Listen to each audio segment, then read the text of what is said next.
Agreement ಎಲ್ಲ ಸರಿಯಾಗಿದೆ ತಾನೆ? ಅದೆಲ್ಲ ಏನೋ ಗೋಪಾಲ ನನ್ನ ನಿನ್ನಲ್ಲಿ. ಅಂದ ಹಾಗೆ ಆಡಿಟರು ಈ ವರ್ಷದ ಬ್ಯಾಲೆನ್ಸ್ ಶೀಟ್ ಕಳಿಸಿದ್ದಾರೆ. ಈ ವರ್ಷ ಬಿಸ್ನೆಸ್ ಅಲ್ಲಿ ನಮ್ಗೆ 10 ಲಕ್ಷ ರೂಪಾಯಿ ಪ್ರಾಫಿಟ್. ಈ ಸಾರಿ ಕೆಲಸಗಾರರಿಗೆಲ್ಲ ಬೋನಸ್ ಕೊಟ್ಬಿಡೋಣ. ರಂಗನಾಥ, ಕೆಲಸಗಾರರ ಮೆಂಟಾಲಿಟಿ ನಿನ್ಗೆ ಗೊತ್ತಿಲ್ಲ. ಒಂದು ಸಾರಿ ಬೋನಸ್ ಕೊಟ್ಟು ರುಚಿ ತೋರಿಸಿದ್ರೆ ಪ್ರತಿ ವರ್ಷ ಅದನ್ನೇ ಕೇಳ್ತಾ ಇರ್ತಾರೆ. ಗೋಪಾಲ, ಅವರೆಲ್ಲ ಕಷ್ಟಪಟ್ಟು ಕೆಲಸ ಮಾಡಿದ್ರಿಂದ ತಾನೇ ನಮಗೆ ಪ್ರಾಫಿಟ್ ಬಂದಿರೋದು. ಇದ್ರ ಸ್ವಲ್ಪನಾದ್ರೂ ಹಂಚದೆ ಹೋದ್ರೆ ತುಂಬಾ ಅನ್ಯಾಯ ಆಗುತ್ತೆ. 1 ಲಕ್ಷನಾದ್ರೂ ಬೋನಸ್ನ ಹಂಚ್ಬಿಡೋಣ. ಇದರಿಂದ ನಮ್ಗೇನು ತೊಂದರೆ ಆಗಲ್ಲ ಕಣೋ. ಸಂಸ್ಥೆ ನನ್ನ ಒಬ್ಬಂದೇ ಆಗಿದ್ರೆ ಆ ಮಾತೇ ಬೇರೆ. ನಿಮ್ದು ಪಾರ್ಟ್ನರ್ಶಿಪ್ ಇರೋದ್ರಿಂದ ನಿನ್ ಮಾತು ತೆಗೆದುಹಾಕಕ್ಕಾಗಲ್ಲ. ಮುಂದಿನ ತಿಂಗಳು ಹೇಗೂ ಮದುವೆ ಮುಹೂರ್ತ ಇಟ್ಕೊಂಡಿದೀವಲ್ಲ, ಆ ಸಮಯದಲ್ಲೇ ಕೆಲಸಗಾರರಿಗೆಲ್ಲ ಬೋನಸ್ ಹಂಚ್ಬಿಡೋಣ. ಮದುವೆ? ಯಾರ್ ಮದುವೆ? ಇದೇನು ರಂಗನಾಥ ಹೀಗ್ ಕೇಳ್ತಾ ಇದೀಯಾ? ನಿನ್ ಮಗಳು ಆಶಾನ ನನ್ನ ಮಗ ವಿನೋದ್ ಕೊಟ್ಟು ಮದುವೆ ಮಾಡ್ತೀನಿ ಅಂತ ಹೇಳಿದ್ಯಲ್ಲ, ಇಷ್ಟು ಬೇಗ ಮರ್ತ್ ಬಿಟ್ಯಾ? ಮರ್ತಿಲ್ಲ ಕಣೋ, ಜ್ಞಾಪಕ ಇದೆ. ಸರಿ, ಹಾಗಾದ್ರೆ ಮುಂದಿನ ತಿಂಗಳ ಮದುವೆ ಮುಹೂರ್ತ ಇಟ್ಕೊಂಡ್ಬಿಡೋಣ. ಮುಂದಿನ ತಿಂಗಳು ಬೇಡ ಗೋಪಾಲ. ಮದುವೆಗೆ ಯಾಕಿಷ್ಟ ಅವಸರ? ಈಗಲೇ ಏನ್ ಬೇಕಾಗಿಲ್ಲ ಅಂತ ಹೇಳ್ತಾ ಇದ್ರೆ ನಮ್ಮ ಆಶಾ. ಹೆಣ್ಮಕ್ಳು ಹೇಳದೆ ಹಾಗೆ. ನೀನೀಗ ಅವಳು ಹೇಳ್ದಾಗೆ ಕೇಳ್ತಾ ಇದ್ರಾಗತ್ತಾ? ಏಯ್, ಆಶಾ ಹುಟ್ಟಿದ 3 ತಿಂಗಳಿಗೆ ತನ್ನ ತಾಯಿನ ಕಳ್ಕೊಂಡ್ಲು. ತಾಯಿ ಇಲ್ಲದ ಮಗು ಅಂತ ತುಂಬಾ ಮುದ್ದಾಗಿ ಸಾಕ್ದೆ. ಅವಳಿಗಿಷ್ಟ ಇಲ್ಲದೆ ಇರೋ ಕೆಲಸನ ನಾನು ಯಾವ್ದು ಮಾಡೋದಿಲ್ಲ ಕಣೋ. ಮಣಿ, ಸಂಪಂಗಿ, ನನ್ ಫ್ರೆಂಡ್ಸ್ ಬರ್ತಾರೆ, ಅವ್ರಿಗೆಲ್ಲ ಡಿನ್ನರ್ಗೆ ಏರ್ಪಾಟ್ ಮಾಡು. ಆಯ್ತಮ್ಮ. ಆಶಾ, ಓ ಏನ್ ಡ್ಯಾಡಿ, ಎಲ್ಲ ಸೇರಿನೋ ಮೀಟಿಂಗ್ ಮಾಡ್ತಿರೋ ಹಾಗಿದೆ. ನಿನ್ ವಿಷಯನೇ ಮಾತಾಡ್ತಿದ್ವಮ್ಮ. ಮುಂದಿನ ತಿಂಗಳೇ ನಿನ್ ಮದ್ವೆ ಮಾಡ್ಬಿಡೋಣ ಅಂತ ನಮ್ ಗೋಪಾಲ ಹೇಳ್ದ. ಮಾರ್ಚ್ ನಲ್ಲಿ ನಮ್ ವಿನೋದ್ ಅಮೆರಿಕಾಕ್ ಹೋಗ್ತಾ ಇದ್ದಾನೆ. ಅವನ್ ಜೊತೆ ನೀನು ಹೋಗ್ಬೋದು ಅಂತ. ಏನು, ಫಾರಿನ್ ಹೋಗಕ್ಕೆ ನಾನು ಅವನ್ ಜೊತೆಲೆ ಹೋಗ್ಬೇಕಾ? ನನ್ಗಿಷ್ಟ ಬಂದ್ರೆ ನಾನೇ ಹೋಗ್ತೀನಿ. ಆಗಲ್ಲ ಆಶಾ, ಬೇಗ ಮದ್ವೆ ಆದ್ರೆ ಒಂದೇ ಸಾರಿ ಹನಿಮೂನ್ಗೆ ಹೋಗ್ಬೋದಲ್ಲ. ಸಾರಿ, ನನ್ಗಿಷ್ಟು ಬೇಗ ಮದ್ವೆ ಆಗೋಕೆ ಇಷ್ಟ ಇಲ್ಲ. ಹಾರ್ಸ್ ರೈಡಿಂಗ್ ಪ್ರಾಕ್ಟೀಸ್ ಈಗ ತಾನೇ ಮುಗೀತು. ಕರಾಟೆ ಪ್ರಾಕ್ಟೀಸ್ ಮಾಡ್ಬೇಕು, ಆಮೇಲೆ ರಷ್ಯನ್ ಬ್ಯಾಲೆ ಅಭ್ಯಾಸ ಮಾಡ್ಬೇಕು ಅಂತ ಇದೀನಿ. ಮದುವೆ ಆದ್ಮೇಲೆ ಅಭ್ಯಾಸ ಮಾಡ್ಬೋದು ಆಶಾ. ನಾನ್ ನಿನಗೆ ಪೂರ್ತಿ ಸ್ವಾತಂತ್ರ್ಯ ಕೊಡ್ತೀನಿ. ಏನು, ನೀನು ನನಗ್ ಸ್ವಾತಂತ್ರ್ಯ ಕೊಡ್ತೀಯಾ? ನನ್ನ ಸ್ವಾತಂತ್ರ್ಯ ನನಗಿದ್ದೇ ಇದೆ, ಅದನ್ನ ಯಾರು ಕೊಡ್ಬೇಕಾಗಿಲ್ಲ. ಅದನ್ನ ನೀನು ಜ್ಞಾಪಕದಲ್ಲಿ ಇಟ್ಕೊಂಡ್ರೆ ಸಾಕು. ಅಂಡರ್ಸ್ಟ್ಯಾಂಡ್? ಡ್ಯಾಡಿ, ನಾನ್ ಬರ್ತೀನಿ.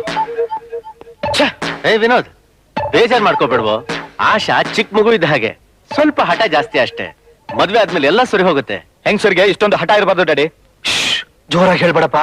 ಈ ಮಾತೇನಾದ್ರೂ ಅವಳು ಕಿವಿಗೆ ಬಿದ್ರೆ ನಿನ್ನ ಮದುವೆನೇ ಆಗಲ್ಲ ಅನ್ಬಿಡ್ತಾಳೆ. ಅವಳ ಹಠನ ಸ್ವಲ್ಪ ಅಡ್ಜಸ್ಟ್ ಮಾಡ್ಕೊಂಡು ನೀನೇ ತಗ್ಗಿ ಬಗ್ಗಿ ನಡೆದ್ರಾಯ್ತು ಅಷ್ಟೇ.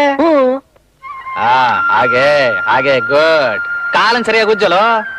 ಏಯ್, ನಾವಿಲ್ಲಿ ಕೆಲಸ ಮಾಡ್ತಾ ಇದ್ರೆ ನೀ ಕಲ್ ಮೇಲೆ ಕೂತ್ಕೊಂಡು ದೊರೆ ಮಂಗನಂಗ್ ಮಾತಾಡ್ತಾ ಇದ್ಯಾ? ಅಪ್ಪ ಹೇಳಿರೋದು ನಿನ್ ಕೆಲಸ ಮಾಡಿಸು ಅಂತ. ಬಾ, ಎತ್ತಗ್ ಮೈ ತೊಳಿ. ನಾನ್ ಬರೋದಿಲ್ಲ ಕಣಪ್ಪ, ಬಟ್ಟೆ ಎಲ್ಲ ಒದ್ದೆ ಆಗ್ಬಿಡತ್ತೆ. ಬಟ್ಟೆ ಮೇಲ್ಗೆ ಬಾ. ಏ ಕೇಶವ, ಇವ್ರ ಹತ್ರ ಹೇಳೋದ್ಕಿಂತ ಆ ಕೆಲ್ಸ ನಾವೇ ಮಾಡೋದೇ ವಾಸಿ. ಯಾವ ಕೆಲ್ಸನೂ ಬರೋದಿಲ್ಲ. ಏನಮ್ಮಣ್ಣಿ, ನನ್ನೇ ಕಂಡ ಮಾಡ್ತೀಯಾ? ಹಾಗೆಲ್ಲ ಏನಿಲ್ಲ, ಒಂದ್ ಸಾರ್ತಿ ತೋರ್ಸಿದ್ರೆ ಸಾಕು, ಹಾಗೆ ಗಪ್ ಅಂತ ಹಿಡ್ಕೊಂಡ್ಬಿಡ್ತೀನಿ. ಬರ್ತೀನಿ ತಡಿ.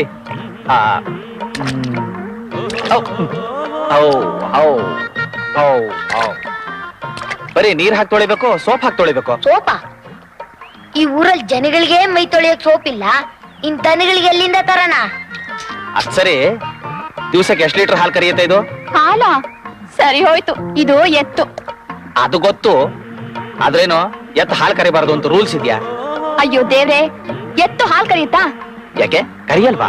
ಅಲ್ಲ, ಸ್ಕೂಲಲ್ಲಿ ಯಾವ್ದ್ ಕರಿಯುತ್ತೆ ಯಾವ್ದ್ ಕರಿಯಲ್ಲ ಅಂತ ಹೇಳ್ಕೊಡಿಲ್ಲ. ಸರಿಯಾಗಿ ಕೆಳಗಡೆ ಬಗ್ ನೋಡು.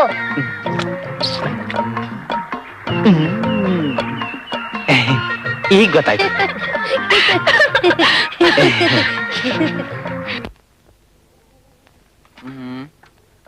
ಓಹ್, ಈ ಊರಲ್ಲಿ ಇಷ್ಟು ದಿವ್ಸಕ್ಕೆ ಓದೋಕ್ ಪುಸ್ತಕಗಳಾದ್ರೂ ಸಿಕ್ತಲ್ಲ.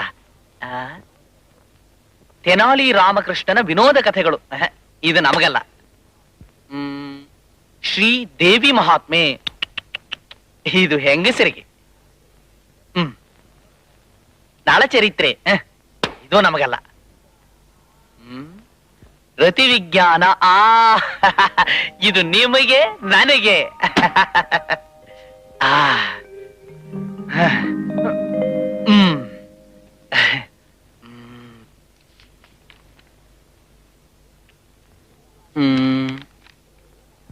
ಪೂಜಾರಿ ನಾಗಪ್ಪನ ಪ್ರೇಮ ಕಥೆ. ಓಹೋ, ಪೂಜಾರಿ ನಾಗಪ್ಪನ ಪ್ರೇಯಸಿ ಮೋಹಿನಿ ಮಂಚದ ಮೇಲೆ ಅವನಿಗಾಗಿ ಕಾಯುತ್ತಾ ಕುಳಿತಿದ್ದಳು.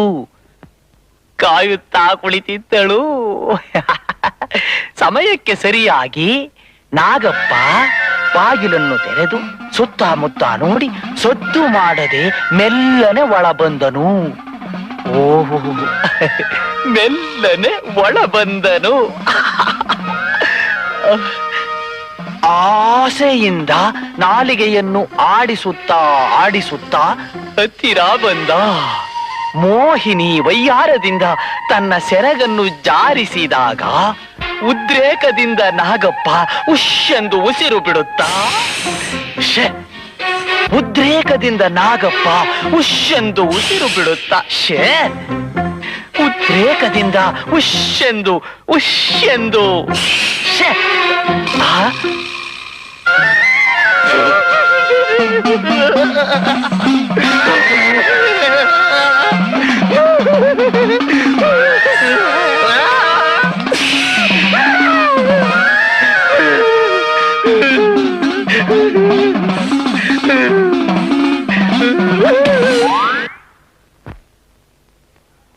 ಆನಂದ್, ಆನಂದ್,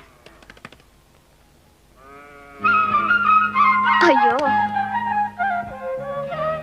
ಯೋ ಯೋ ಹೇಳ್ಮೇಲೆ ಏನಿದು ಇಲ್ಲಿದ್ದೆ ಮಾಡ್ತಿದ್ಯಾ? ನಿದ್ದೆ ಮಾಡ್ತಿರ್ಲಿಲ್ಲ, ಸುಮ್ನೆ ಮಲಗಿದ್ದೆ. ಸುಮ್ನೆ ಮಲ್ಗೋಕ ನೀನ್ ಬಂದಿರೋದು? ಇಲ್ಲ, ಈಗೇನ್ ಮಾಡ್ಬೇಕು ಹೇಳು? ಕರ ಬಿಡು, ಹಾಲ್ ಕರಿಬೇಕು. ಅಯ್ಯ, ಕರ ಬಿಡೋಕು ನಾನೇ ಬರ್ಬೇಕಾ? ಯೋ ಏನಿದು ಕರ ಬಿಡು ಅಂದ್ರೆ ಇದನ್ ಬಿಡ್ತಾ ಇದೆಯಲ್ಲ? ಯಾಕೆ ಇದನ್ ಬಿಟ್ರೆ ಹಾಲ್ ಕರಿಯಲ್ವಾ? ನೀನ್ ಕಟ್ಕೊಂಡ್ರೆ ಹಾಲ್ ಕರ್ದಂಗೆ, ಹೋಗಿ ಅದನ್ ಬಿಡು. ಅದನ್ ಬಿಡ್ಬೇಕಾ? ಓಹೋ, ಕರ್ಮ.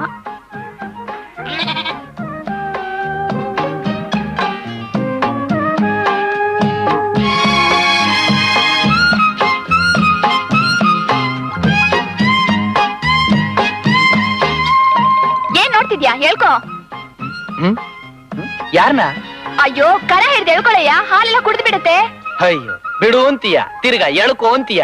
ಏನ್ ಮಾಡ್ಬೇಕು ಅಂತಲೇ ಅರ್ಥ ಆಗಲ್ಲ. ಅಯ್ಯೋ, ಬಾ ಬಾ ಬಾ ಬಾ ಬಾ.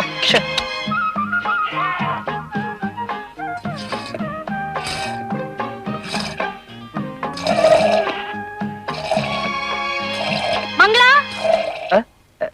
ಬಂದೆ. ಯೋ ನಿನ್ ಹೆಸರು ಮಂಗಳನಾ? ಅಲ್ಲ. ಮತ್ ನೀನ್ಯಾಕ್ ಹೋಗ್ತೀಯಾ? ತಗೋ, ಹಾಲ್ ಕರಿತಾರೋ, ನಾನೀಗ್ಲೇ ಬರ್ತೀನಿ.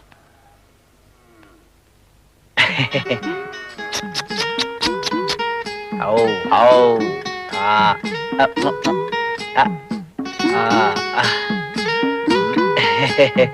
ಓ ಓ ಓ ಆ ಹೌ ಹೌ.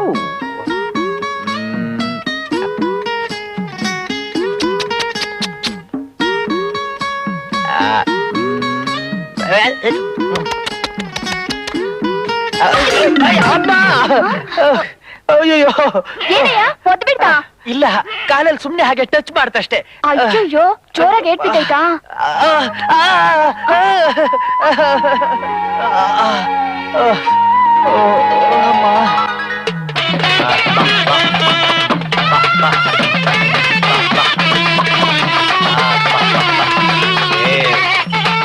ಬಸವಣ್ಣ, ಇಲ್ಲಿರೋ ಜನಕ್ಕೆಲ್ಲ ಆಶೀರ್ವಾದ ಮಾಡಣ್ಣ. ಹಂಗೆ ಕೋಲೆ ಬಸಪ್ಪ, ನಿನ್ ಬಸನ್ ಕೈಲಿ ನಮ್ಮ ಆನಂದಿನ್ಗೆ ಆಶೀರ್ವಾದ ಮಾಡ್ಸು, ನಾನ್ ನಿನ್ ಕಾಸು ಕೊಡ್ತೀನಿ. ಬಸವಣ್ಣ, ಅಯ್ಯೋ, ಅಯ್ಯ, ಅದ್ಯಾಕ್ ಹಂಗೆ ಎದ್ರಕೋತ್ಯಾ? ಚೋಟುದ್ದಾರ ನಾನೇ ಎದುರ್ಕೊಳ್ದೆ ನಿಂತಿದ್ದೀನಿ. ಯಾಕೆ ದೊಡ್ಡವರಾದ್ರೆ ಹೆದರ್ಕೋಬಾರ್ದಾ? ನೋಡು, ನಿನ್ ಮನ್ಸಲ್ಲಿ ಏನಾದ್ರು ಆಸೆ ಇದ್ರೆ ಕೇಳ್ಕೊ. ಬಸವ ಆಶೀರ್ವಾದ ಮಾಡಿದ್ರೆ ಅದ್ ಈಡೇರುತ್ತೆ. ಏನಂತ ಕೇಳ್ಕೊಳ್ಳಿ? ಒಳ್ಳೆ ಹೆಂಡತಿ ಸಿಗ್ಲಿ ಅಂತ ಕೇಳ್ಕೊ. ಹೆಂಡ್ತಿನ? ಬಸವಣ್ಣ, ಇವ್ರ ಆಸೆ ಈಡೇರ್ಲಿ ಅಂತ ಆಶೀರ್ವಾದ ಮಾಡಣ್ಣ. ಹಂಗೆ ಹಂಗೆ. ತಗೋ. ಹೇ ಕೊಲೆ ಬಸಪ್ಪ, ಈ ಬಸವಣ್ಣನ ಕೈಲಿ ನಮ್ಮಮ್ಮ ಅವ್ರಿಗೆ ಆಶೀರ್ವಾದ ಮಾಡಿಸು. ಆಶೀರ್ವಾದ ಮಾಡಕ್ಕೆ ನಮ್ ಬಸವಣ್ಣಂಗ್ ಕಾಸು ಕೊಡ್ತಾರಾ? ಜುಜ್ಬಿ ಕಾಸೇನು? 100 ರೂಪಾಯಿ ಬಿಸಾಕ್ತೀನಿ, ಆಶೀರ್ವಾದ ಮಾಡ್ಸು. 100 ರೂಪಾಯಿ? ಬಸವಣ್ಣ, ಅಮ್ಮವ್ರಿಗೆ ಆಶೀರ್ವಾದ ಮಾಡು.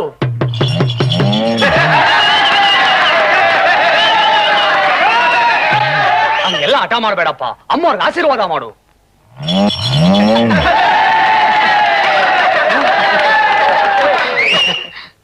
ಏಯ್, ಯಾಕ್ ನಗ್ತಾ ಇದೀಯಾ? ನಗದೆ ಇನ್ನೇನು ಅಳಬೇಕಾ?